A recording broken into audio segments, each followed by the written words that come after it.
Hilchos Shabbos, Perek Shisha Asar. The laws of Shabbos, chapter 16. We're continuing the topic of Hotza'ah Mirshut Lirshut, transferring from one domain to another. And the two primary domains that we talk about are Reshut HaYachid and Reshut HaRabim, the private domain and the public domain. But as we saw, private domain doesn't just mean like a house or a home. There are different ways. If an area is big enough or has walls that are big enough around it, it also becomes a Reshut HaYachid.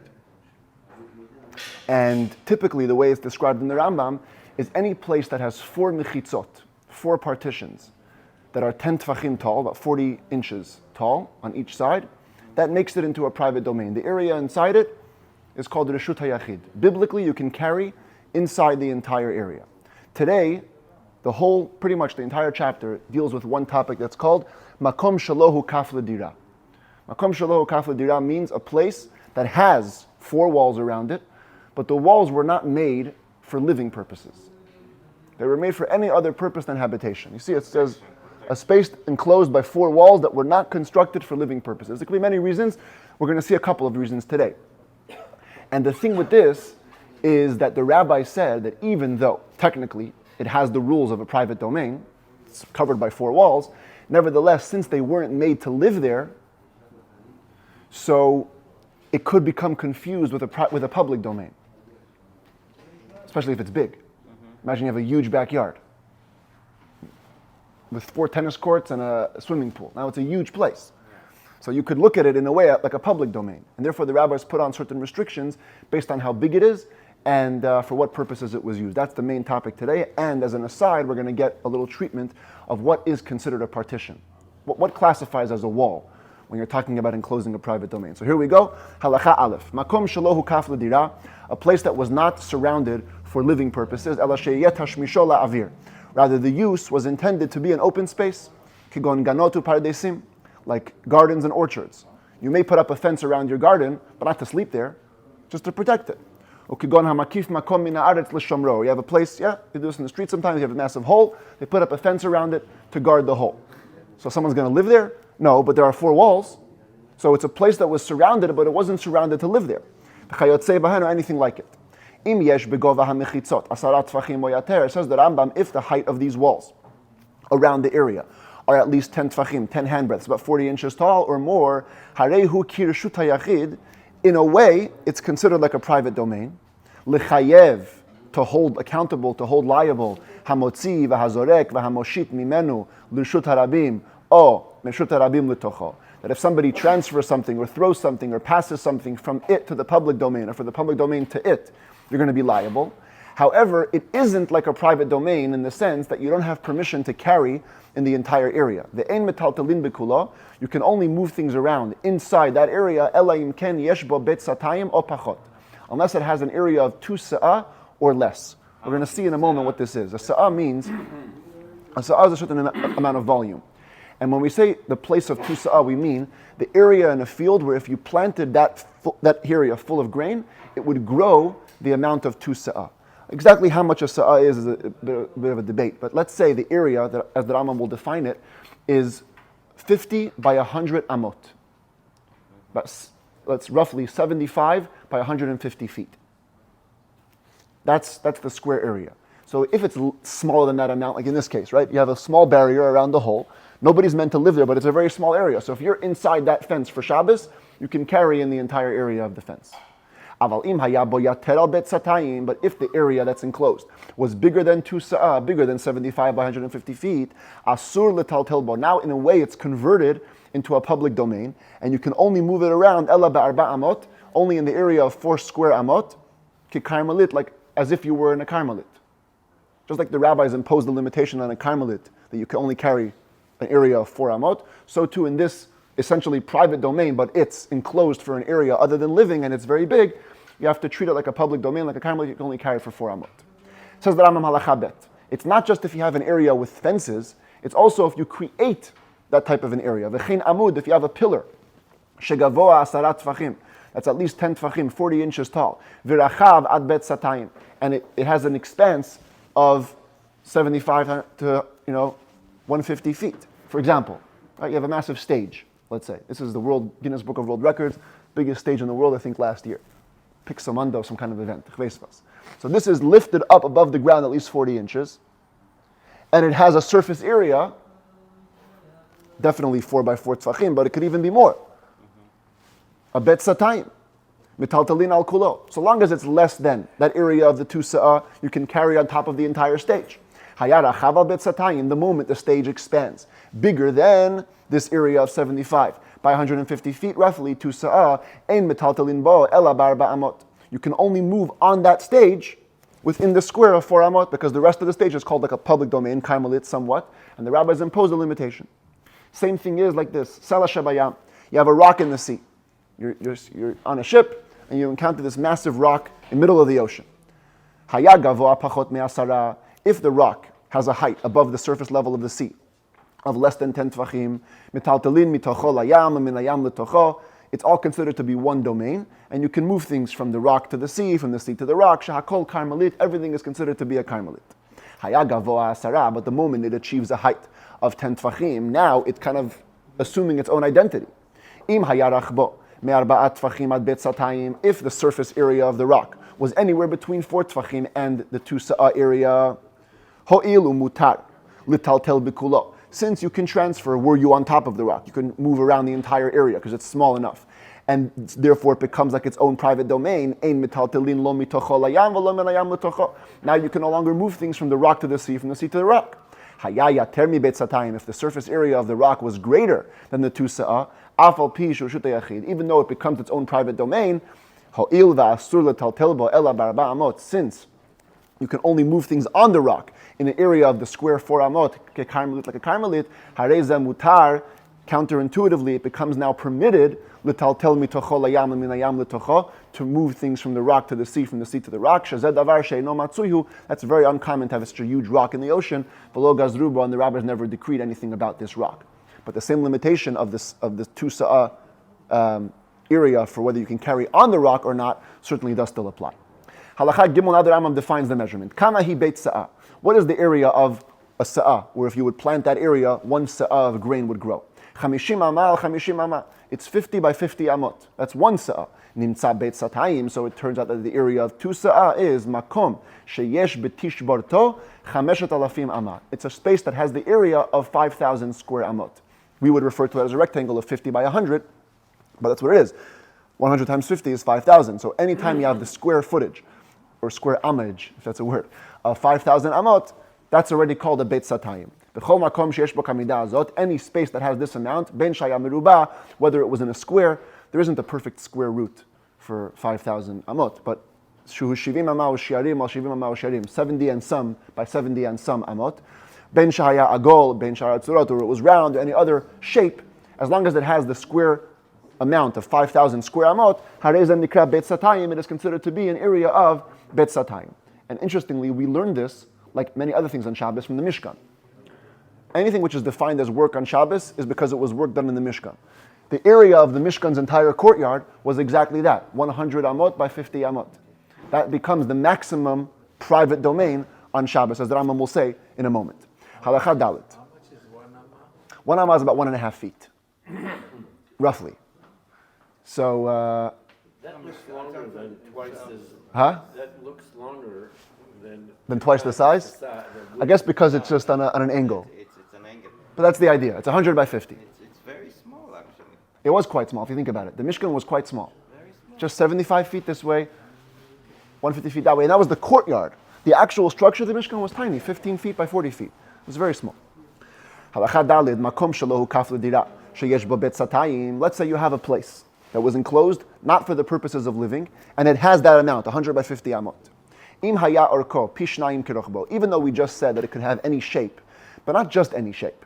If the length was twice the width, 100 by 50, like the courtyard of the Mishkan, mutar l'taltel bikulo, you're allowed to move anything in the entire area. But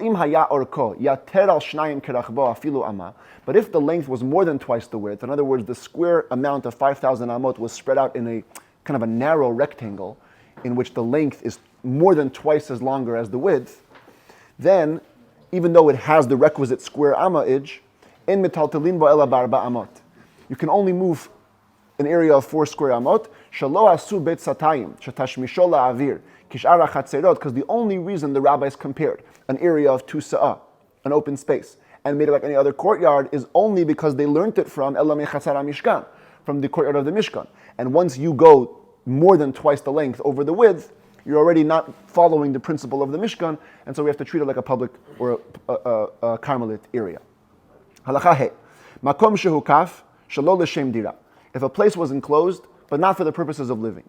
Im paratz bo pirtza yeter al eser amot begova asarat tfachim.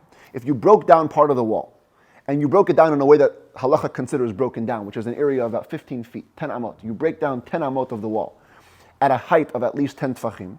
The gadar ba l'shem dira ad asara. And then you re-fenced it in, just that area. You didn't put up the whole wall again. Just the part that you broke down, those 15 feet, you put them up with the intention of now living in this area. The entire thing is converted into a place that was enclosed for living purposes, and mutar l'taltel b'kula, you can now carry in the entire domain. Because remember, if you have a huge backyard and you're meant to live there, it doesn't matter how big it is, it can be miles long. As long as it's enclosed, you're allowed to carry. The whole parak that we're dealing with over here is because you enclosed the area not for living purposes. The moment you put up 15 feet of wall for living, the whole thing becomes converted to a living area. Ta'afilu paratz ama ugdara l'shem dira. Even if you don't do it all in one, you do it in increments. You break down one amma of space and you put it up for living purposes. Paratz ama ugdara l'shem dira. You break down another amma, put it up for living purposes. Ad she'yishlima li'ater me'eser, till you complete an area of renewed wall more than 10 amot. Mutar l'taltel b'kula. You can now move it in the entire area. Afal pi sheyesh bo kama milin, even though again it is many, many kilometers at length. The Shulchan Aruch says that you have to actually put up a home in the area. In order to classify as living purposes, it has to have a home, or a home has to open into it. But according to the Rambam, it's all about your intention. If your intention is that you're going to do some kind of living acts in this area, even if there isn't a home, it's okay. Halacha vav. Makom yater mi betzatayim shehu kaf ledira. Let's say you have a place bigger than 100 by 50 feet, but it was enclosed for living purposes, so technically you're allowed to do whatever you want in the area. But now you start changing the usage. Im nizra rubo. Instead of living there, now you planted most of this area. Plant a bunch of wheat. Now you've converted it. Harehu kigina. You've turned it into a garden. V'asru taltel b'kulo, and you cannot move, transfer objects in the entire area. Nizra miuto. But if you only planted less than a minority of the area, not most of it, im nizra mimenu bet satayim. If the total area that was planted itself comes out to an area of 2 sa'ah, mutar taltel b'kulo.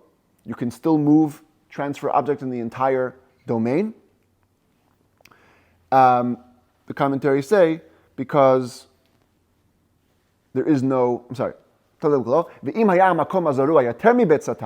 if the place which you planted is now itself more than 2 sa'ah, you have converted the entire area into a non-living space area, and asur tatal b'kula, you cannot move it in the entire area, even though the rest of the area is open and you could technically live there, but because there's no wall between them and the planted area is already itself 2 sa'ah or more, so the whole thing becomes forbidden. Natarubo. What if you planted trees in most of it? You didn't plant wheat. You planted trees. Now trees, people plant trees in their backyard also. It doesn't necessarily mean... Huh? But it's from Well, yeah, so he doesn't say what it's for. But if you planted trees in most of the area, you can still consider it to be like a living space, a courtyard. And you can move stuff in the entire area. Because people typically plant trees even in their own backyards. What if you have an area that was supposed to be used for living quarters, but the whole thing is full of water now? Even if it's deep water. If they can still be used, you can still use the area.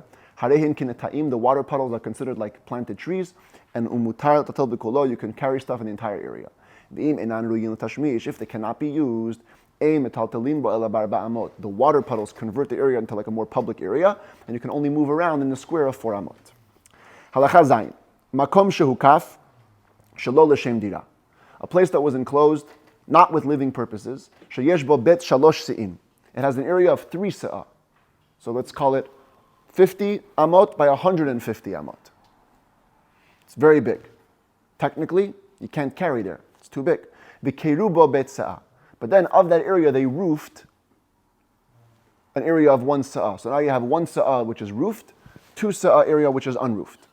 Keruyo matiro. The roofing permits the entire area to be carried in. We have a rule in halacha, shapit tikra yored v'sotem. Whenever you have a roof, the edge of the roof could be considered a legal wall, as if the wall comes down.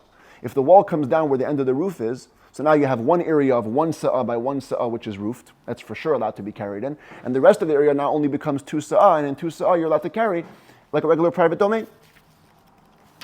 Nifratz bimlo'o lechatzer. This is a new case. Many of the commentaries explain it as follows. You have an enclosed area on this side. You can imagine there are walls all around. It's very big. And here you have a courtyard, which is used for living. This part's used for living. That part is not used for living. There's a wall between them. That wall comes down. Nifratz bimlo'o lechatzer. This enclosed area is broken open totally into the courtyard. Now, if you're standing from the vantage point of the enclosed area, you see only open space in front of you. But if you're standing in the courtyard, you still see some wall in the front of you. Not the whole wall has come down. There are still some edges on the side. It says the Rambam, Nifratz bimlo'o lechatzer. If the enclosed area opens into the courtyard, even if v'nifritza chatzer kenegdo, even if on the other side of the courtyard the wall also breaks down, chatzer muteret keshehayta v'hakarpef asur keshehaya. The courtyard is permitted to be carried in as it used to be, and the karpef is the other name for the enclosed area, is forbidden to carry as it used to be. She'en avira chatzer matiro. The fact that it opened into an area of living space doesn't permit the rest of the enclosed area to be carried in, because from the vantage point of the courtyard you can still see walls that still divide it. And so each area remains in its original status. The courtyard could be carried in, its living area, and the enclosed area cannot be carried in.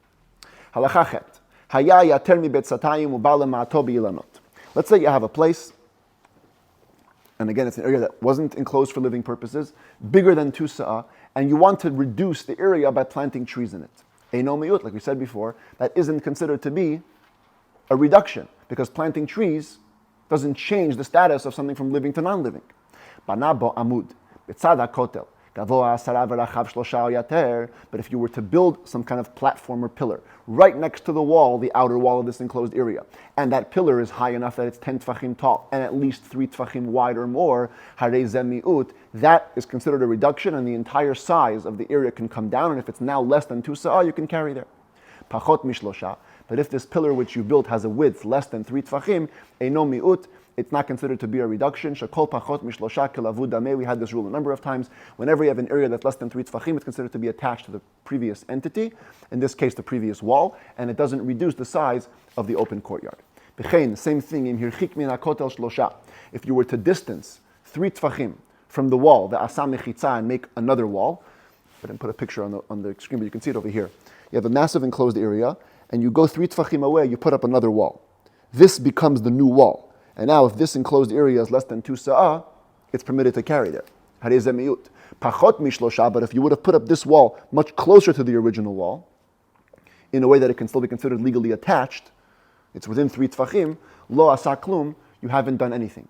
Because that new wall becomes completely insignificant, and we'll see more about this in a moment. Halachat tach et hakotel betit. What if you lined the outermost wall with a layer of mud? Even though that mud cannot stand, were it to be on its own, it couldn't stand, only because it's attached to the wall. Nevertheless, it's considered to have reduced the size of the enclosed area. If it's now less than 2 sa'ah, you can carry there. Now, why is this different than making a wall within 3 tfachim? They're both within 3 tfachim, they should both be considered attached. So the Maggid Mishneh says, Rabbi Vidal, we were talking about him before, Maggid Mishneh says, in the case of putting up a new wall within 3 tfachim, technically that entire wall is what's called mukefet shetach. It's surrounded by open space. And because it's within so little of the space, we just consider it to be non-existent, and it doesn't count.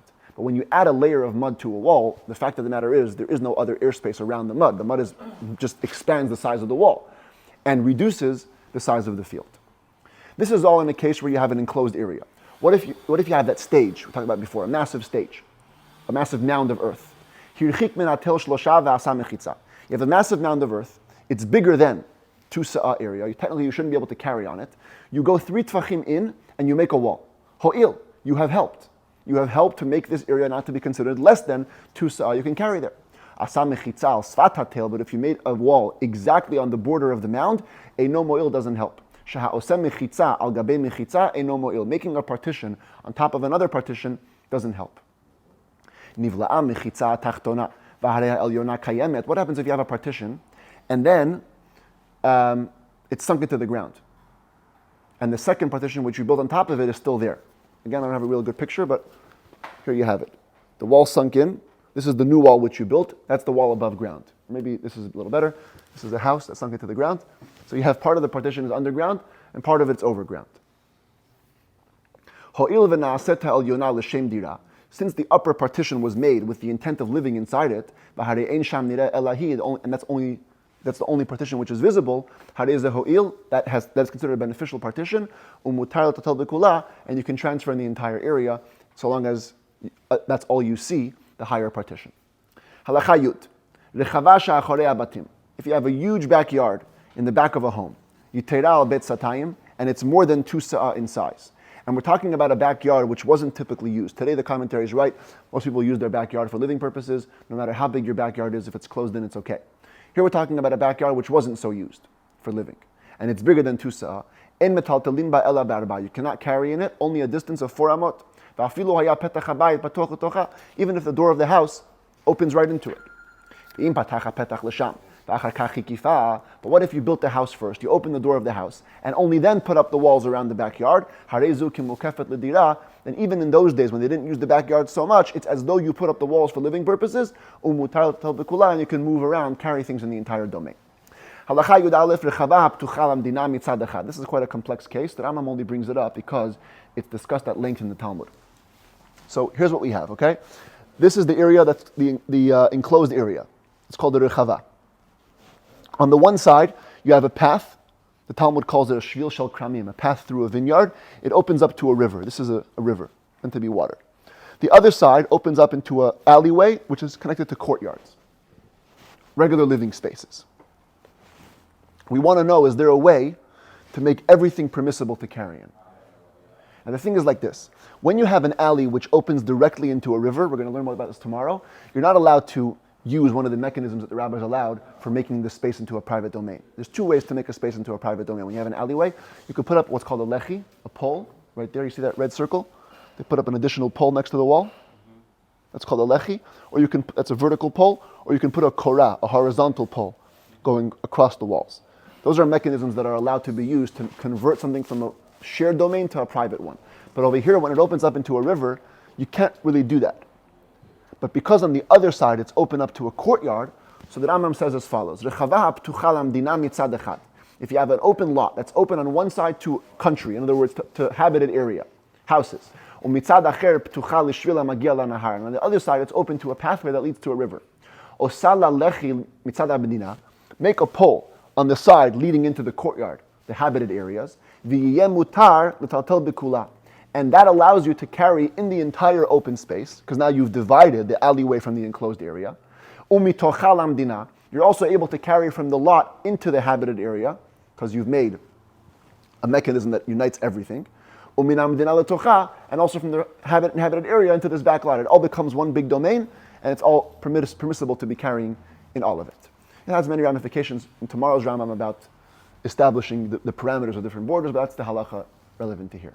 In Israel, they have now close neighbor. For example, in Rehovot, the Hasidic area, they have gates. So when they have those poles and gates, it's all there for Shabbat purposes. Like if you see these, it is for Shabbat purposes. But הם יכולים לטלטל from דירה לדירה. If they all make an eruv. If everybody makes an eruv, we're going to see more about this in later chapters. If they all declare a joint ownership of something, then they can carry from one place to another. Halacha Yud Bet. Yachid sheshavat bevika. You have a regular guy, one guy, he's traveling, he settles down for Shabbos in an open area, in an open space. V'asa mechitza saviv lo. And he makes a wall around himself for use. Im yesh ba'ad bet satayim. If this space has anywhere until the area of 2 sa'ah, mutar l'taltel b'kulah, he can move around in the entire area because it's all private domain, meant for living, he put it up for himself. But if the area that he made for himself was greater than 2 sa'ah, you can only carry within a square area of 4 amot. Same if it's 2 people, that's also the same rules. But if you have a group of 3 Jews or more, and they're making Shabbos in an open plain, they are considered to be a caravan. A caravan has much more leniency. No matter how big their enclosed area is, they can carry everywhere even if it's multiple milin, multiple like kilometers or miles. Who provided shelo yishaer min hamechitza shehikifu beitz hatayim panui belo kelim. There can't be an open area in their enclosed area that has nothing in it. As long as they're using every element of this massive yard that they put up for themselves, they're okay. But if an area of 2 sa'ah was left empty with nothing in there, they didn't require it. Now, asurim, because of that, asurim letaltel b'chol hamichitza ela b'arba amot. Now in their entire area, they're limited to only carrying within the square amah of 4 amot. Ve'ena katan mashlim mashara. You should know, when we say 3 Jews, it means 3 adults. A child doesn't combine to be one of the members of the caravan. Halacha yud gimel shlosha shehikifu kedei tzorkan v'kanu shvita. 3 people are settling down for Shabbos. They made a mechitza around them, and they acquired resting in this area. One of the guys dies on Shabbos. Now what do you do? Is it a group of 2 or 3? They're still allowed to carry in the entire area. Let's say you had 2 people that acquired rest. They began Shabbos in an area greater than 2 sa'ah, which should be forbidden for them to carry there. And Friday night, they're in the middle of the meal, 3rd guy shows up. Still, because they began Shabbos with 2, that's the law which remains. Asurin taltel ela barba amot. They can only carry in an area of 4 square amot. Kishahayu kodem shiavoze, as they were allowed to before the guy came. Shashvita hi agoremet lo hadiyurim, because it is the time when Shabbos came in that causes the law, not the amount of people that are technically there right now. Halacha yudale. Let's talk about some unusual cases. Shlosha mekomot hamukafin shelo l'shem dira ze b'tzad ze uptuchim ze laze. You have 3 areas that are each enclosed not for the purposes of living. They're one next to the other, and they're open to each other. This is the first case, kind of like a exercise weight, right? So you have wide, narrow, and wide inside. The 2 outer ones are wider, the middle one is narrower. Technically, if you're standing in any of the outer ones, looking into the narrow space, you see 2 walls coming in. You see those walls in front of you. And there's one guy in each area. When Shabbos comes in, these 3 combine, they become like one big caravan, and they can carry in the entire area. But if it was the opposite, the bottom case, the middle one was the wider one, and the 2 side ones were the narrow ones, where now the person in the middle one can look around and all he sees is himself closed in on all 4 sides. He's considered separate than the other 2. Therefore, if each one was on his own in one of the squares, we do not let them carry whatever they need. Each one has to examine his own property. If it's smaller than the 2 sa'ah, he can carry there. If not, he cannot carry there any longer. By the way, the Shulchan Aruch says that even in these cases where they're allowed to carry, they have to make an eruv. They have to declare a joint ownership. What if it was 1 on the side, on each side, and 2 in the middle, or 2 on the sides, and 1 in the middle? Then even in this case, we can let them carry whatever they want, because there's more than just 1 in each place. And from now to the end of the chapter, the Rambam goes into the laws of partitions. What is considered to be a proper mechitza? Halakha tetvav. Kol mechitza she'ena yechola la'amod beruach mitzuya. Any wall which cannot stand up to a regular wind, eina mechitza, isn't considered to be a partition.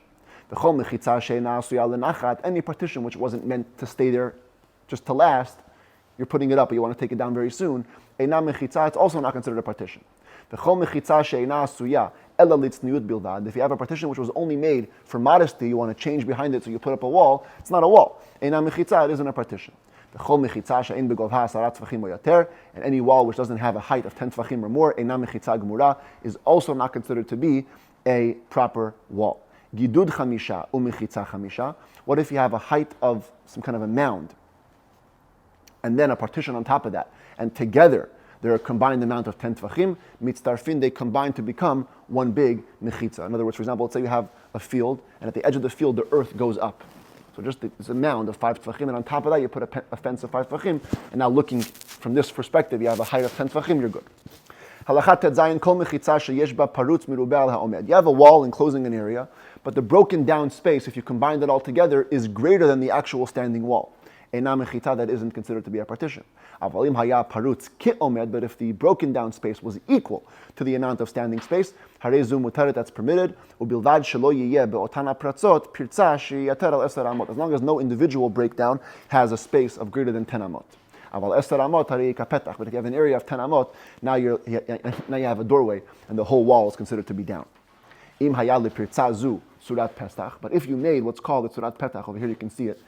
Whenever you have a massive open space all the way in the corner there, if you build a 3-pronged opening, a pole this way, a pole this way, and a pole that way, that's called a tzurat petach, the shape of a doorway, and it considers the entire wall to be closed. So if you have this kind of a courtyard which is all full of broken down spaces, and one of those spaces is 10 amot wide, and you built this tzurat petach, afal pi sheyesh ba yoter me'eser, even if it has a space wider than 10 amot, eina mafsedet hamechitza, it doesn't destroy the mechitza. Who again, provided shelo yehei parutz merubeh al haomed, that the total broken down space isn't greater than the standing space. But medvarim amurim, says the Rambam, when do we say that if there's the total amount of broken space more than open space, the entire wall is nullified? Bizman she'hapratzot mishlosha tfachim u'lemala. If the open spaces reach from 3 tfachim and up, in other words, not only do they have a width this way, but they also have a height that way. Aval im hayu hapratzot kol pirtza me'en pchuta mishlosha. But if the height of the breakdown was less than 3 tfachim, harei zu muteret va'afal pi she'haparutz merubeh al haomed. It's permitted even if the entire broken space together is greater than the standing space. Shekol pachut mishlosha harei kelavut. Because anything less than 3 tfachim is considered attached. I made a mistake, not this way, but this way. If you have a fence and there's tons of broken little spaces, but each broken space on its own is less than 3 tfachim, it's considered attached, and it's okay. For example, halacha yudchet, keitzad, what would this look like?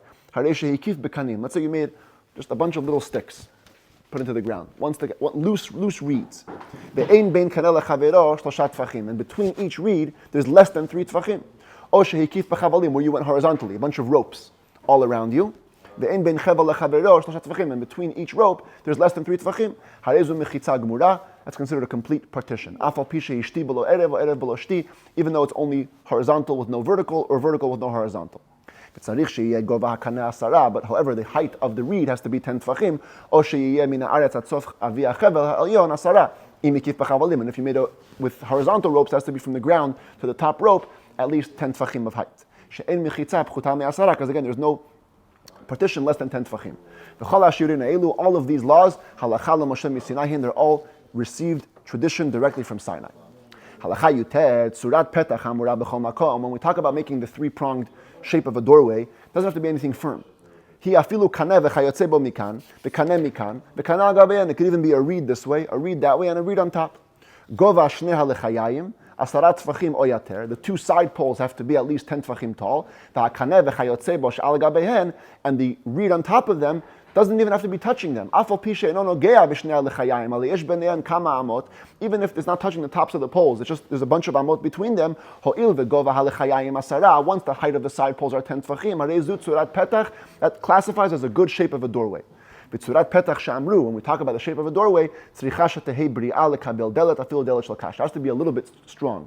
If you can put a door, even a door of reeds, a very light door, on the top pole and it can hold it, that's okay.